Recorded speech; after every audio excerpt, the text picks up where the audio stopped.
रुपया यानी कैश ही भारत को चलाता है। इसका सीधा सा कारण ये है कि 20% भारतीयों के पास बैंक खाता नहीं है, और अगर है भी तो वो डिजिटल लेन देन नहीं करते हैं क्योंकि उनके पास स्मार्टफोन नहीं।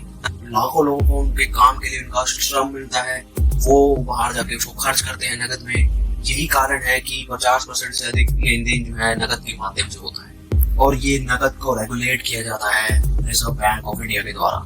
वो केंद्रीय अधिकार रखते हैं नकद पर, कैश पर। पैसे की छपाई, उसको कैसे यूज करना है, 100 के नोट 500 के नोट कितने छपने चाहिए, सारे डिसीजन जो है वो आरबीआई लेता है भारत में। लेकिन 8 नवंबर 2016 को भारत सरकार ने मनी मैनेजर की भूमिका अपने हाथ में ले ली। रात 8 बजे प्रधानमंत्री नरेंद्र मोदी जी राष्ट्रीय टेलीविजन पर दिखाई दिए और एक चौंकाने वाली घोषणा की। मध्यरात्रि यानी 8 नवंबर 2016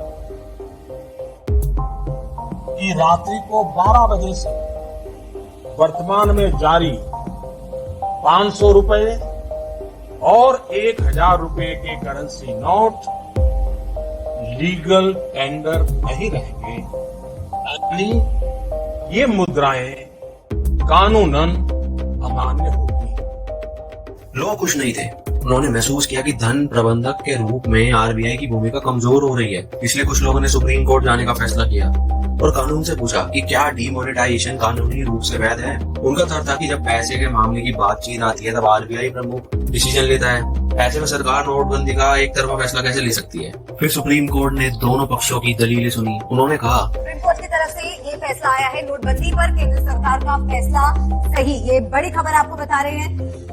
और 2016 की नोटबंदी को वैध करार दिया है। सुप्रीम कोर्ट की 5 जजों के संविधान पीठ का यह फैसला है। केंद्र सरकार को एक बड़ी राहत, सभी 58 याचिकाएं खारिज कर दी गई है। सुप्रीम कोर्ट के जस्टिस एस वजीर की अध्यक्षता वाली 5 जजों की पीठ ने अपने फैसले में नोटबंदी के फैसले को सही ठहराया है। लेकिन शायद अब विमुद्रीकरण यानी कि डीमोनेटाइजेशन के आर्थिक प्रभाव का मूल्यांकन करने का भी एक अच्छे समय है। देखिए, नोटबंदी का प्राथमिक लक्ष्य काले धन से लड़ना था। सरकार को विश्वास हो गया था कि लोगों ने बहुत सारे पैसे जमा कर रखे हैं जो कि काले धन के रूप में उनके पास पड़े हैं और इनसे वो करोड़पति बने बैठे हैं। कुछ अनुमानों के अनुसार ये काला धन जो था इकोनॉमी का 20% था। इसका मतलब ये था कि इसकी कीमत लगभग 400 बिलियन डॉलर होती है। इसलिए सरकार ने सोचा कि अगर ये नोटों को हम अमान्य घोषित कर देते हैं तो अवैध धन जो है वो नष्ट हो जाएगा। आखिरकार लोग जो है बैंक में अपने नावों से भरे काले धन के जो नोट है वो बदलवाने की कोशिश करेंगे, जिससे उनको बैंक को पता चलेगा, फिर सरकार को पता चलेगा कि इसके पास काला धन है, और इस तरीके से वो सलाखों के पीछे जाएंगे। लेकिन हिसाब गलत हो गया।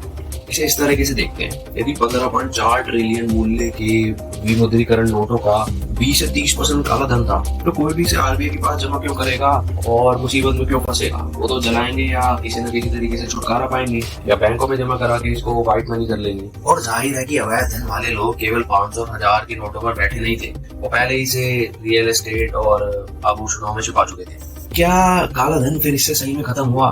नहीं, लोगों ने फिर वही व्यवहार अपनाया और 500 और 2000 के जो नए नोट थे उसको काले धन में परिवर्तित कर दिया। फिर से अर्थव्यवस्था में काले धन की जो डिमांड है और जो सप्लाई है वो बढ़ी और फिर से काले धन का प्रचलन होने लग गया। और सबसे खराब हिस्सा, नोटबंदी के बाद इकोनॉमी में 2% की गिरावट आई। लेन देन के लिए कैश नहीं बचा था और महंगाई जो है बढ़ने लगी। हाँ, तो सरकार का इरादा ठीक हो पर इससे कोई खास फायदा हुआ नहीं, नुकसान और हो गया।